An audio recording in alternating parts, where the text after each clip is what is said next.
تو کہنے کا مقصد یہ ہے کہ ایک یونیورسٹی ہے جو کہ انشاءاللہ نالج سٹی بنے گی، یہ تو گورنمنٹ میں نہیں نا، یہ تو میں نے گورنمنٹ کے باہر بنائی ہے. اور دوسری جو یونیورسٹی ہے وہ انشاءاللہ جو علامہ اقبال نے جو ایک کتاب لکھی تھی کہ the reconstruction of religious thought in Islam، کہ اسلام کے تھاٹ کو ڈیولپ کریں.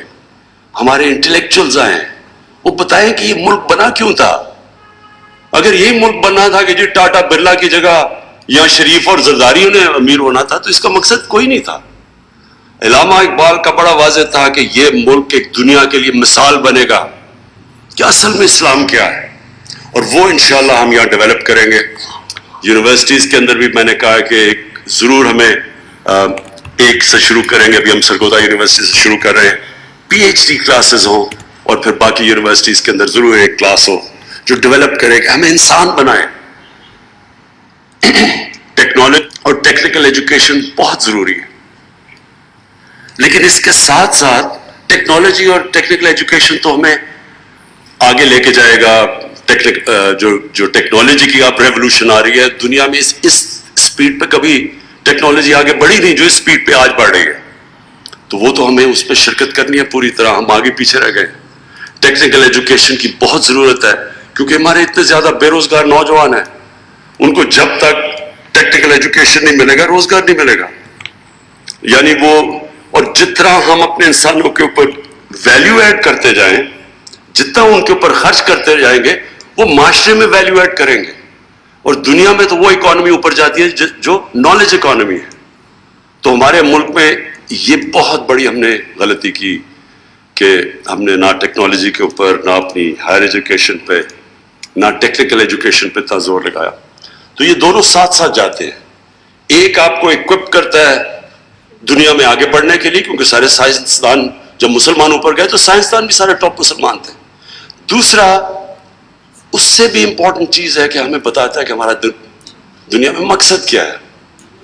ہم عقل مند جانور نہیں ہیں، ہم انسان ہیں، اشرف المخلوقات ہیں. تو یونیورسٹی ایجوکیشن کا بہت بڑا امپیکٹ پڑتا ہے سوسائٹی میں، کیونکہ یونیورسٹی ایجوکیشن لوگوں کو ایک اور لیول پہ لے کے جاتی ہے. امریکہ کی جو اسینٹ ہوئی جب آج سے 120 سال پہلے اوپر جانا شروع ہوا امریکہ، تو وہ اس کی ایک بہت بڑی وجہ تھی کہ دنیا میں سب سے زیادہ گریجویٹس امریکہ میں نکل رہے تھے. جب آپ کی گریجویٹس، جب آپ کی ہائر ایجوکیشن کے اندر آپ لوگوں کے اوپر انویسٹ کرتے ہیں اپنے پاپولیشن پہ، تو وہ خود ہی ملک اٹھا دیتا ہے. ضرورت نہیں پڑتی آپ کو کچھ کرنے کی، ایک پڑھا لکھا پاپولیشن خود قوم کو اٹھاتا ہے. تو میں آپ کو خراج تحسین پیش کرتا ہوں کہ یہاں سے آپ کے اتنے زبردست رزلٹس ہیں ملکان یونیورسٹی کے، اور انشاءاللہ میں نے محمود خان کو کہا ہوا ہے کہ جیسے جیسے ہمارے حالات بہتر ہوتے جائیں گے، ہم بڑے مشکل حالات سے نکلے ہیں. پہلے تو سال سٹیبل ہی کرتے رہے کیونکہ بالکل ملک مقروض تھا. اور میں آپ کو ذرا بتاؤں کہ مقروض کیسے تھا، یعنی آپ کو اسٹیٹسٹکلی پتہ چلے کہ ملک کے حالات کیا تھے. جب ہم آئے تو ملک کے پاس پیسے نہیں تھے، اپنے جو باہر کی قرضوں کی قسطیں دینی تھی اور اپنی ری پیمنٹس کرنی تھی، ہمارے پاس پیسے نہیں تھے، ڈیفالٹ کر رہے تھے. ہمارے دوست ملکوں نے مدد کی، بچا لیا ہمیں ڈیفالٹ سے. اگر ڈیفالٹ ہو جاتا تو لوگ آج اگر مہنگائی کو کہہ رہے ہیں کہ زیادہ مہنگائی ہے، آپ کو اندازہ نہیں کہ وہ کس طرح کی مہنگائی آنی تھی، کیونکہ ڈیفالٹ ہوتا تو روپے نے گر جانا تھا. جب روپے نے گرنا تھا تو سب کچھ سب مہنگی ہو جاتی ہے. تو ابھی بھی جو مہنگائی ہے وہ اس لیے کہ 2018 کے شروع میں اور اب تک روپیہ 107 روپے ڈالر سے اب 155 یا 160 پہ پہنچا. تو جب روپیہ گرتا ہے ساری چیزیں مہنگی ہو جاتی ہیں، امپورٹ سب کچھ، تیل، بجلی، ٹرانسپورٹ، باہر سے دالیں، گھی، جو چیز امپورٹ ہوتی ہے وہ مہنگی ہو جاتی ہے. تو افیکٹ روپے کی کمزوری سے پڑتا ہے. تو روپیہ اگر، کیونکہ ہمارے پاس تو فورن ایکسچینج ریزروز ہی نہیں تھے، تو اگر وہ روپیہ گرنا شروع ہوتا، ہمارے پاس تو کوئی چیز اس کو روکنے کے لیے نہیں تھی، اس لیے ہمارے دوست ملکوں نے ہماری مدد کی، ہم بچ گئے. تو آج ذرا 2.5 سال میں آپ کو یہ بتاؤں کہ پچھلے نون لیگ کے 2.5 سال میں انہوں نے کتنا قرضوں پہ سود واپس کیا تھا؟ 3,000 ارب. ہم نے اپنے 2.5 سال میں قرضوں پہ کتنا سود اب تک واپس کر چکے ہیں؟ 3.2 ٹریلین 6.2 ٹریلین یعنی دگنے سے زیادہ. 6.2 ٹریلین ہم نے واپس کیا ہے, انہوں نے اسی ٹائم میں 3 ٹریلین واپس کیا. سود کے ساتھ جو ہم نے لون ریپیمنٹس کی ہیں انہوں نے آرام سے انہوں نے اپنے 2.5 سال میں کتنی ریپیمنٹس کی تھی لون پلس انٹرسٹ؟ 20 ٹریلین 20,000 ارب. ہم نے ابھی تک کتنی کی ہے؟ 35,000 ارب. سو اس کا ہوتا کیا ہے؟ جب آپ اتنے زیادہ قرضے واپس کرتے ہیں, پیسے نہیں ہوتے اپنی تعلیم پہ خرچ کرنے کے لیے, ہسپتالوں پہ, سڑکوں پہ. تو یہ اس تو ہم اب میں آپ کو بتاتا ہوں کیا کیا کرنا ہے, ہمارے جو چیلنجز اور ہم کیا کر رہے ہیں. نمبر 1, اب ہمارے اوپر یہ قرضوں کا بوجھ پڑا ہوا ہے, اس کو ہم نے واپس کیسے کرنا ہے؟ ویلتھ کریشن سے. ایسے پروجیکٹس بنانے ہیں جو کہ ہماری دولت میں اضافہ کریں. مثلا لاہور میں راوی سٹی بنا رہے ہیں, نیا شہر, اس کے اندر ٹریلینز کی یعنی کئی ہزار ارب روپے کی اس کے اندر ویلتھ جنریشن ہوگی. ہمارا کوئی خرچہ نہیں ہوگا کیونکہ پرائیویٹ سیکٹر آئے گا. ایک کراچی میں بنڈل آئلینڈ ہے, بڑے بڑے انویسٹرز انتظار کر رہے ہیں. جس وقت ابھی سندھ حکومت ہمیں کسی وجہ سے اجازت نہیں دے رہی, لیکن بڑے بڑے انویسٹرز آ رہے ہیں جو کہ وہاں انویسٹ کرنا چاہتے ہیں. اس سے کیا ہوگا؟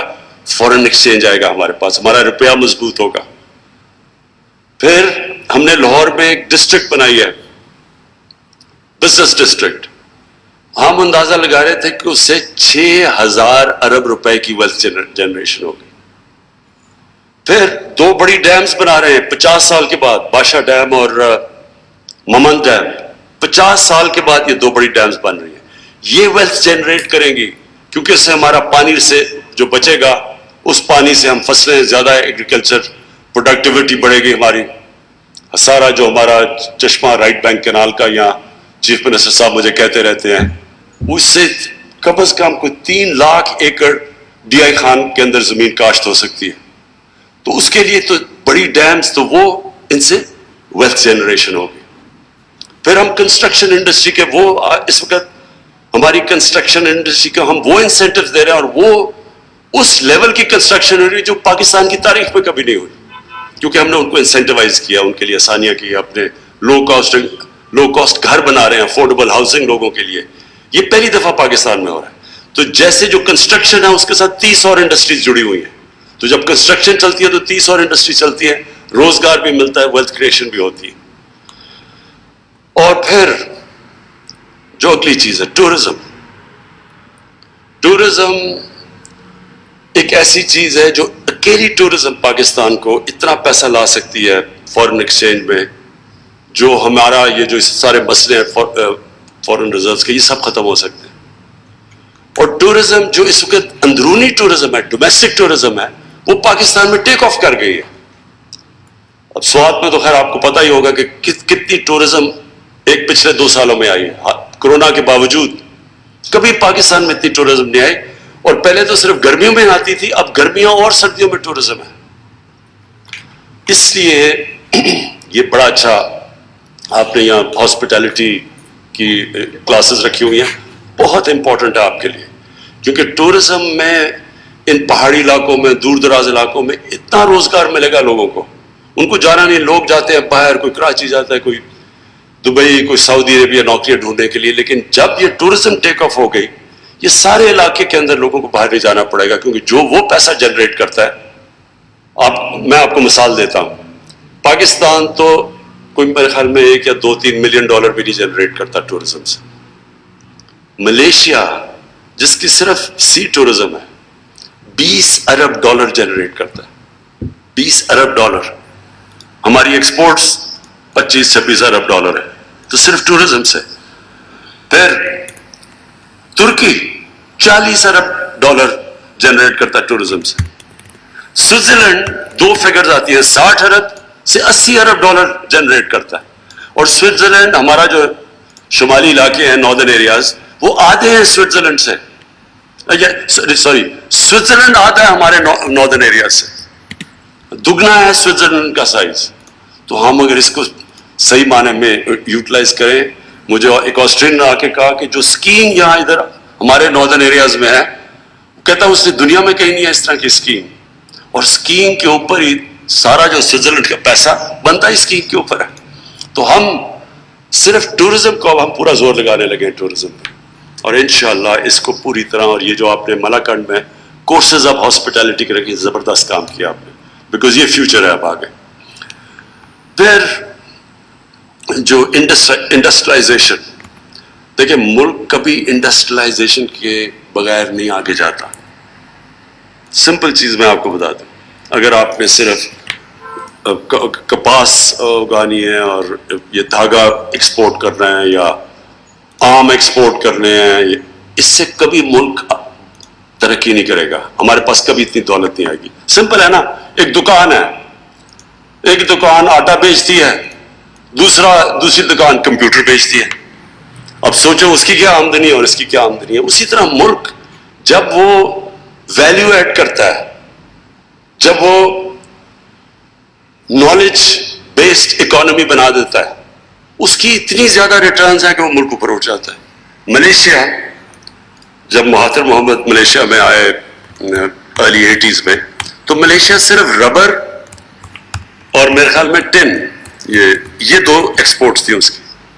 اس نے آ کے الیکٹرانکس کی پہلے کاٹیج انڈسٹری بنائی, اور وہ آہستہ آہستہ وہی کاٹیج انڈسٹری پوری ان کی الیکٹرانک کی انڈسٹری بن گئی. $80 ارب صرف اس کی الیکٹرانک ایکسپورٹس تھی. تو آگے ہم نے جو جانا ہے, ہم نے ٹیکنالوجی اور ٹیکنیکل ایجوکیشن لے کے, اور اپنی انڈسٹری کو اب ہم نے پہلی دفعہ, یہ 1950s میں ہماری انڈسٹری بڑی تیزی سے اوپر جا رہی تھی, بدقسمتی سے 70s میں نیشنلائز کر دی, وہ سارا کچھ رک گیا. اب ہم اس کے بعد پہلی دفعہ پاکستان اپنی انڈسٹری اٹھا رہا ہے. آخر میں جو آپ کو کہنا چاہتا ہوں, دیکھیں اللہ نے اس ملک کو کسی چیز کی کمی نہیں دی. اس میں اللہ نے اتنی نعمتیں دی ہیں کہ میں حیران ہوں کہ لوگوں کو پتہ ہی نہیں کیا نعمتیں دی ہیں اللہ نے. کوئی بھی نعمت یہاں ہے ہی نہیں جو کہ ہمارے پاس نہیں ہے اللہ کی. صرف مسئلہ یہ ہے کہ ہم نے اپنے اب مائنڈ چینج کرنے ہیں. جب میں کہتا ہوں نیا پاکستان, نئی سوچ چاہیے ہمیں. وہی جو پرانی گھٹی پسی طریقے ہم نے اختیار کیے ہوئے, جو ایک اور چیز میں مس کر گیا, ایگریکلچر, اس میں ہماری ساری پرانی ٹیکنیکس ہیں.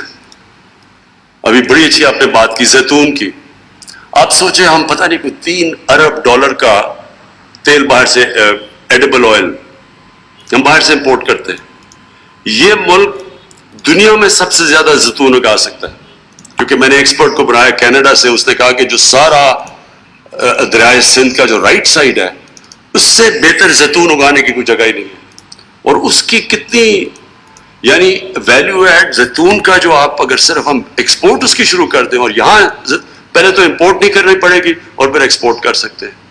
اور یعنی ایسا درخت ہے جو کم بارش پہ مشکل جگہ پہ اگ جاتا ہے. تو اس کے اوپر انشاءاللہ پورا زیتون کے اوپر لے کے آ رہے ہیں. پھر ایک ایووکاڈو ہے, میں صرف آپ کو مثالیں دے رہا ہوں, جو سب سے مہنگی سبزی گنی جاتی ہے, اس کو ایووکاڈو کہتے ہیں. اتنا بہتر اگتا ہے ہمارے ملک میں. میں نے اپنے اسلام آباد میں گھر میں لگایا ہیں, وہ سر زبردست قسم کے ایووکاڈوز ہوگی. ہم نے کبھی سوچا ہی نہیں. تو میں صرف آپ کو یہ سمجھا, تھوڑی جب انسان مشکل میں ہوتا ہے تو پھر آؤٹ آف دا باکس سوچتا ہے. وہ کہتے ہیں necessity is the mother of invention. جب آپ کو ضرورت پڑتی ہے تو پھر انسان کے اندر بڑی صلاحیت دیا اللہ نے, ہم کچھ بھی کر سکتے ہیں. ہمارا جو ایگریکلچر سیکٹر ہے, اس کے اوپر صرف, اور انشاءاللہ میں اگلے ہفتے اب ایک نئی پالیسی لے کے آ رہا ہوں. وہ جب میں اناؤنس کروں گا انشاءاللہ آپ دیکھیں گے کہ ایک نئی سوچ لے کے آ رہے ہیں ایگریکلچر میں, بالکل ایک مختلف قسم کی سوچ. اور یہی سیکٹر انشاءاللہ ہمیں اکیلا سیکٹر بھی اٹھا سکتا ہے. تو میں آخر میں پھر سے آپ سب کا شکر گزار ہوں, اور انشاءاللہ پھر بھی آپ کے پاس آؤں گا. شکریہ. پڑھا لکھا معاشرہ قوموں کی ترقی کا سبب بنتا ہے. نوجوانوں کو تکنیکی تعلیم دے کر روزگار مہیا کیا